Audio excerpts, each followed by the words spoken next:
کوئی اخباری نمائندہ نہیں تھا جو فٹافٹ اخبار میں خبر دیتا، کوئی لوگ نعرے لگا، تو اکیلا تھا، رات بھی تھی اندھیرا بھی تھا، گلی سے گزرتے ہوئے تیرے پیر سے کروڑا ٹکرایا تھا، رات تھی، کوئی دیکھنے والا نہیں، تعریف کرنے والا نہیں، تو نے وہ روڑا اٹھا کے پھینک دیا تھا. کیوں پھینکا تھا؟ تو نیکی چونکہ اس کی نظر میں معمولی تھی تو وہ بھول چکا تھا، کہے گا یا اللہ وہ والا روڑا، وہ ایک کروڑا مالک کریم، وہ تو میں نے اس لیے اٹھایا تھا کہ میرے محلے میں بوڑھے بھی رہتے ہیں، بیمار بھی رہتے ہیں، بچے بھی رہتے ہیں، کمزور بھی رہتے ہیں، اس لیے اٹھایا تھا کسی کو ٹھوکر نہ لگ جائے. میرے محبوب فرماتے ہیں عرش کے مالک نے فرمایا، رب کریم نے فرمایا تو رات کے اندھیروں میں روڑے اٹھا کے میرے بندوں کا خیال رکھے تو میں آج قیامت کے دن تیرا خیال نہ رکھوں؟ فرمایا اس ایک روڑے کے اٹھانے کی برکت سے میں نے تیرے لیے جنت کا فیصلہ فرما دیا. تو اگر آپ اپنی ہی گلی کا کوڑا اٹھائیں، اگر اپنی ہی گلی کے روڑے اٹھائیں تو اس سے ہمارا وطن سنورے گا، اس سے ہماری گلیوں میں، ہمارے علاقوں میں، ہمارے محلے میں، ہمارے علاقے میں صفائی پھیلے. راولپنڈی میں سیاستدانوں نے اور سپورٹروں ووٹروں نے بڑی گندگی پھیلائی، پوسٹر لگائے، وہ پھٹتے تھے، بارش ہوتی تھی تو وہ گلیوں میں بہتے تھے، تباہی تھی. تو اخبار پہ سارا وہ ان بچوں کا وہ طریقہ آیا. انہوں نے کیا کیا کہ 15-20 بچوں نے مل کے پروگرام بنایا کہ گانے ڈالنے والے تو ڈال کے چلے گئے. میں نے شروع میں کہا ان کا تو وطن ہی نہیں. تو انہوں نے کہا کہ محلہ تو ہمارا ہے نا، اس گلی سے گزرنا تو ہم نے، تو ہم کیوں امید رکھتے ہیں کہ وہ جیتنے والا آئے گا یا ہارنے والا آئے گا اور وہی اٹھائے گا. گلی ہماری، محلہ 15-20 پڑھے لکھے نوجوان، یہ تعلیم یافتہ طبقہ ہوتا ہے. تعلیم یافتہ طبقہ وہ نہیں ہوتا کہ لمبے بال رکھ کے تو گلی کے کونے پہ کھڑے ہو کے کہے یہ سارا محلہ جاہلوں کا ہے، دیکھو روڑی لگائی. یہ تعلیم نہیں، یہ جہالت ہے. تعلیم یافتہ وہ ہوتا ہے جو آگے بڑھ کے دابڑا لے کر، کئی اٹھا کر، کدال پکڑ کر وہ کوڑا اٹھائے. وہ تعلیم یافتہ بندہ ہوتا ہے جو وطن کی تعمیر میں اپنا حصہ ڈالے. ان نوجوانوں نے کام کیا، اسی وطن کے رہنے والے، اسی وطن کے باسی. وہ کہتے ہیں ہم 15 نکلے تھے، پھر سارا وطن اٹھا اور ڈھیروں اور ہزاروں علاقوں کے لوگوں نے ان کی تقلید کی. تو پہلا کام یہ کریں کہ وطن سے پیار کریں. دوسرا کام یہ کریں کہ اس کی صفائی میں اپنا حصہ ڈالیں. ہم کیوں انتظار کرتے ہیں کوئی گرانٹ آئے گی؟ میری ذاتی رائے یہ ہے، میری ذاتی رائے کہ جتنے گلی میں مکان ہوتے ہیں نا، سب کے گھروں کے اندر سہولیات ہوتی ہیں، وہ سارے اگر ملیں تو میرا خیال ہے ان کی اپنی گلی کا نظام صحیح ہو ہی سکتا ہے. تو آؤ مل کے اس وطن کو سنوارنے کی کوشش کریں، اس کی گلیوں پہ محنت کریں، اس کے کھیتوں پہ محنت کریں. اور تیسری بات، اس وطن کو سرسبز و شاداب بنائیں. کیا انداز ہے میرے محبوب کے سمجھانے کا. یہ بخاری کی حدیث ہے. میرے محبوب فرمانے لگے جس نے کوئی ایک درخت لگایا، جس نے کوئی ایک درخت لگایا یا پودا لگایا یا کوئی ایسی چیز لگائی، فرمایا اس سے کوئی انسان نفع اٹھائے یا اس سے کوئی جانور نفع اٹھائے، فرمایا جب تک لوگ نفع اٹھاتے رہیں گے رب لگانے والے کے نامہ اعمال میں نیکیاں درج فرماتا رہے گا. تو ہم کیوں درختوں کو کاٹتے ہیں؟ ہمیں چاہیے نا اس کو سرسبز و شاداب کرنے میں اپنا کردار ادا کریں تاکہ ہمارے وطن میں خوبصورتی پھیلے. ایک مرض بڑی تیزی سے پھیل رہا ہے، ہیپاٹائٹس سی کا مرض ملک میں بڑی تیزی سے پھیل رہا ہے، بڑی تیزی سے. جگر کام کرنا چھوڑ جاتا ہے، معدے کی بیماریاں بڑھتی ہیں، پیٹ کے درجنوں امراض ہے، پیٹ میں پانی پڑ جاتا ہے. ہمارے ایک ملک میں تو ڈائلسس کا نظام بڑا مردہ ہے. اللہ خیر کرے، محکمہ صحت پر اتنا بوجھ ہے لوگوں کا، لیکن لوگ ڈیوٹی نہیں کرتے، کام ہی نہیں کرتے. غصہ ہی بڑا آتا ہے ڈاکٹر حضرات کو، اللہ ماشاءاللہ مریض تکلیف سے کرا رہا ہے لیکن وہ کہہ رہا ہے اب ٹھیک ہے، سرکاری نوکری اسی طرح کی ہوتی ہے، موج کرنی چاہیے. خیر صلی اللہ.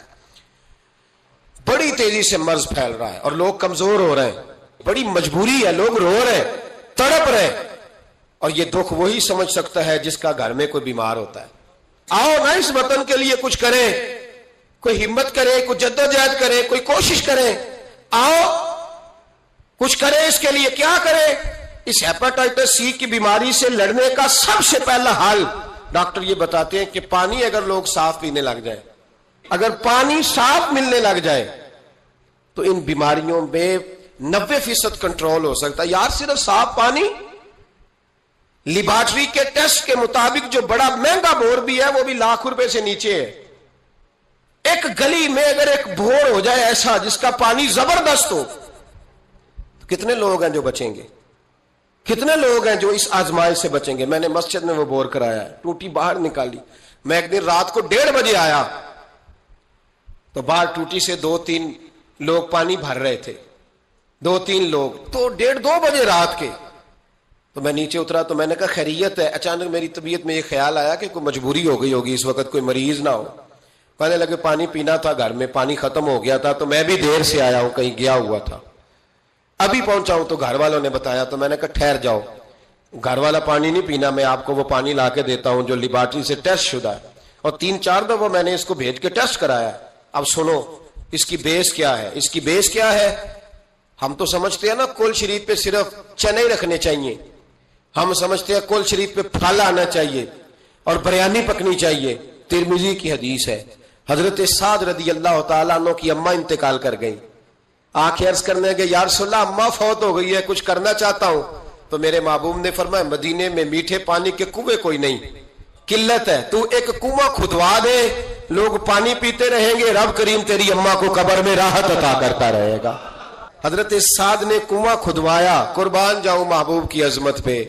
میرے رسول پاک نے آج ہمیں صاف پانی پینا مہیا کرنے کے لیے کل 1450 سال پہلے نصیحت کر دی. فرمایا یہ کنواں سعد نے اپنی ماں کے لیے کھدوایا ہے، اس کا نام ہے سعد کی ماں کا کنواں، بیر ام سعد حضور نے اس کا نام رکھا. کتنا کو خرچ آئے گا اگر گلی والے سارے مل کے ایک صاف پانی کا بندوبست کریں، اپنے دوستوں کو، گلی والوں کو، محلے والوں کو اس وطن کی تعمیر میں اپنا کردار ادا کریں. اب کیوں توقع رکھتے ہیں صاحب کے چیئرمین صاحب ہی آگے کریں گے؟ وہ تو ملے نہیں کبھی. جن کی ڈیوٹی تھی گلی گلی گھومنے کی وہ تو کبھی آئے نہیں. یہ آپ کے چیئرمین، آپ کے ایم این اے، آپ کے ایم پی اے، یہ اتنی بلندی عظمت کردار نہیں رکھتے کہ یہ آئیں گے. ان کے پاس کہاں وقت ہے گلیوں میں گھومنے کا؟ اصل لوگ تو وہ تھے کہ 24 لاکھ مربع میل کے حکمران جناب عمر فاروق، لیکن چہرے پہ کپڑا ڈال کے ساری رات مدینے کی گلیوں میں گھومتے تھے، ہر دروازے کا خیال رکھتے تھے. پر کیا کریں، کس کو سمجھائیں؟ لوگ اپنی مرضی کرتے ہیں. آج میں عزم نو کی بات کر رہا ہوں، میں پاکستان کی تعمیر کی بات کر رہا ہوں. پہلی بات یہ کہ اس سے پیار کریں، دوسری بات یہ اس کی صفائی کریں، تیسری بات یہ یہاں درخت لگائیں، شجرکاری کریں، اس کو سرسبز کریں. چوتھی بات یہ کہ دیکھیں ہم کتنا کردار ادا کر سکتے ہیں، کسی کو کم از کم صاف پانی مہیا کر دیں. دیکھیں نا میرے نبی پاک علیہ الصلوۃ والسلام نے اعلان فرمایا، ایک یہودی کا قبضہ تھا میٹھے پانی کے کنویں پر، تو رسول پاک علیہ الصلوۃ والسلام نے فرمایا یہودی کا قبضہ ہے، مسلمانوں کو پینے کے لیے پانی نہیں دیتا. کیا خوبصورت اعلان ہے. پانی، نماز کی بات نہیں ہو رہی، روزے کی بات نہیں ہو رہی، حج کی بات نہیں ہو رہی، پانی کی بات ہو رہی، پینے کے پانی کی. کتنا بڑا اعلان ہے. لوگوں نے دین کو محدود کر دیا ہے کہ با مسجد کے اندر آ کے نماز پڑھنا ہی خالی مذہب ہے، روزہ رکھنا ہی خالی مذہب ہے. میرے محبوب پاک علیہ السلام نے کیا ارشاد فرمایا؟ حضور نے فرمایا یہودی کا قبضہ ہے، لوگوں کو پینے کے لیے صاف پانی نہیں دیتا، میٹھا پانی نہیں دیتا. منبر پر مسجد نبوی پر اعلان کر رہا ہوں. حضور فرمانے لگے جو اس سے کنواں خرید کر وقف کرے گا یہ میرے ہاتھ میں جنت کی ٹکٹ ہے. حضور فرمانے لگے مصطفیٰ کا وعدہ ہے پانی کے لیے، یعنی پینے کا پانی، یعنی لوگوں کے حلق سے پانی اترے. جاگو وطن کے لیے کرو، محنت کرو، آگے بڑھو. میرے رسول پاک علیہ السلام نے فرمایا جو میرے مدینے والوں کے لیے پانی کا کنواں وقف کرے گا میں جنت دیتا ہوں. حضرت سیدنا عثمان غنی پہنچ گئے، اس کے پاس پہنچے، 6000 یا 7000 دینار کا کنواں تھا. اس نے کہا میں ایک دن کے لیے دوں گا، صرف ایک دن میری باری، ایک دن 6-7 ہزار دینار مانگے. حالانکہ کنواں 6-7 ہزار دینار کا کل تھا. مسجد کے لیے زمین کی بات نہیں ہو رہی، مدرسے کے لیے زمین کی بات نہیں ہو رہی، کنویں کے لیے پینے کا پانی لوگوں کو مہیا کرنا ہے، عام عوام کو. اور اس وقت صرف بات بھی مسلمانوں کی نہیں، یہودی بھی پیئیں گے، دیگر لوگ بھی پانی پیئیں گے. میرے نبی پاک علیہ السلام کے غلام نے کہا کنواں دے دے. کل کنواں سارا 6-7 ہزار دینار کا تھا. کہنے لگا میں نے نہیں دینا. جناب عثمان بیٹھ گئے، فرمایا تو بات کر کتنے کا دے گا؟ اس کے منہ سے نکل گیا 40,000 دینار. 40,000 دینار. مسجد کی زمین نہیں خریدی جا رہی, ادارے نہیں بن رہے, اگرچہ یہ اصل ہے دین کی, خریدنی چاہیے.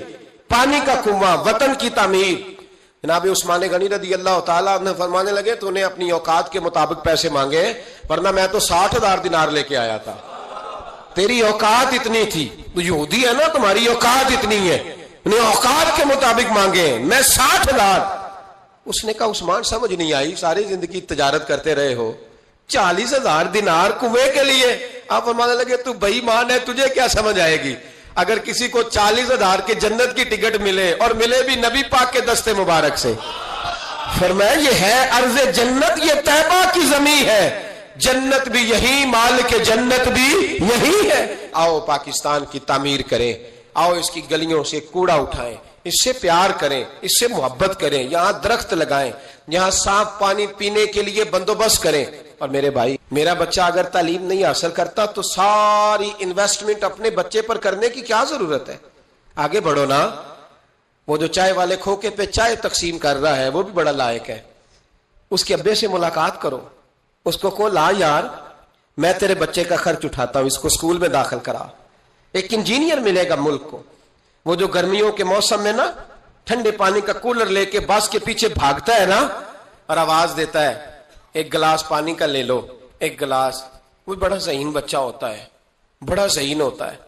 اس کی ماں کو بھی بڑا چاؤ ہوتا ہے یہ افسر بن جائے, اس کے پاس پیسے نہیں ہوتے, وہ غریب کا بچہ ہے. اس کو بلاؤ نا, اس کو کہو بیٹے آ. کبھی کبھی کسی چوک میں کسی ٹھیلے والی دکان پہ بریک لگتی ہے نا گاڑی کے, تو چھوٹے چھوٹے بچے دوڑ کے آتے ہیں, کہتے ہیں ہماری دکان سے سودا خریدو. ان میں بڑا ٹیلنٹ ہوتا ہے, بڑے ذہین ہوتے ہیں, لیکن نہ یہ امیر کے بچے ہوتے ہیں, نہ پیر کے ہوتے ہیں, نہ وزیر کے ہوتے ہیں, ان پر کوئی انویسٹمنٹ نہیں کرتا. آؤ آج ارادہ کریں کہ ہم, ضروری تو نہیں کہ میرا بچہ ہی پڑھے, اگر میرا نہیں پڑھتا تو میں کسی کے بچے کو کتابیں خرید کے دے دوں, میں کسی کے بچے پر تھوڑی محنت کروں. آؤ میں تمہیں پھر لے چلوں مدینے کی گلی میں, میرے مصطفیٰ کریم صلی اللہ تعالی. حضور گزر رہے, دن تھا عید کا, عید کے دن حضور گزر رہے تھے, اور نبی پاک نے گود میں امام حسن حسین کو بٹھایا ہے, گھوڑے پہ حضور جا رہے ہیں. رستے میں ایک بچے کو روتے ہوئے دیکھ لیا, میرے محبوب نے گھوڑا روکا. 10,000 سے آبا عیدگاہ میں عید کی نماز کے لیے منتظر تھے. حضور نیچے اترے, بیٹے روتے کیوں ہو؟ تو پھر رو پڑا, کہنے لگا یتیم ہوں, ابا انتقال کر گئے, ہر بچے نے نئے کپڑے پہنے ہیں, محبوبہ چچا اور ماموں نے بھی میری طرف دیکھنا پسند نہیں کیا, رو رہا ہوں. 10,000 نمازی انتظار کر رہے, 10,000, اور میرے رسول پاک وطن کے غریب بچوں کا خیال کر رہے ہیں. حضور گھوڑے سے اترے, بچے کو ہاتھ لگایا, گھر لے گئے, کہا فاطمہ حسن کا کوئی نیا جوڑا پڑا ہے؟ کوئی نیا جوڑا پڑا ہے؟ بی بی صاحبہ کہنے لگے حضور نیا تو پہلے بھی کوئی نہیں تھا, یہ تھوڑا ٹھیک تھا جو میں نے دھلا کے حسن کو ڈالا ہے. آؤ اگر میرا بچہ نہیں پڑھتا تو کسی کے بچوں پہ توجہ کریں. میرے محبوب نے فرمایا فاطمہ اس طرح کر, حسن کو وہی والا دوبارہ ڈال دے جو پہلے ڈالا ہوا تھا, اور حسن کے وجود سے یہ کپڑے اتار, یہ کپڑے اتار, اور اس یتیم کے گلے میں یہ کرتا ڈال. حضور کیا ملے گا؟ فرمایا جب یتیم راضی ہوتا ہے تو اللہ بھی بڑا ہی راضی ہوتا ہے. اس وطن میں ابھی بھی بڑے بچے ہیں جو اسکولوں سے باہر ہیں, ان کی مجبوری ہے, ان کی اماں نے دوائی کھانی ہے, وہ ابھی بھی کھیل مرونڈا لے کے بیچ رہے ہیں, وہ ابھی بھی غبارے بیچنے نکلے ہوئے.